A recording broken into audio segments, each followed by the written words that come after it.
Atpūtas kompleksu Uzopils strausu aplokā ēdienreiz. Milzīgie putni knābā graudus un par filmēšanas kameru nelieks nezins. Pašreiz viņi palikuši 6. Vienam pirms nedēļas sagribējies izbaudīt brīvības saldo garšu un izmantojot mirkli, kad aplokā iebraucis traktors, lai to iztīrītu, lielais putns izmucis.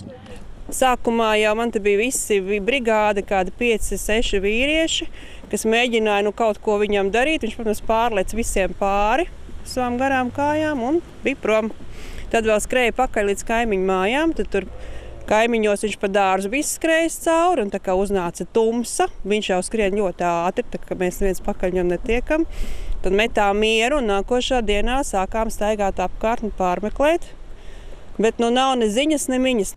Izmukušais putns ir gandrīz 3 gadus vecs strausa mamma. Pēdējo reizi tas esot redzēts Ventspils šosejas tūmā.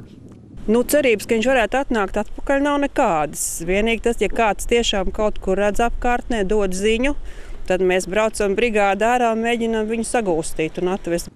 Kā telefona sarunā stāstīja pieredzējusī strausa audzētāja Agija Urtāna no Moras pagasta, māmas nesot agresīvas, tomēr strausam nedrīkst atrasties priekšā, jo spēriens ar spēcīgajām kājām var būt nāvējošs, bet, lai strausu sagūstītu, tas esot jāpietur aiz astes un galvā jāuzmauc kāds maiss.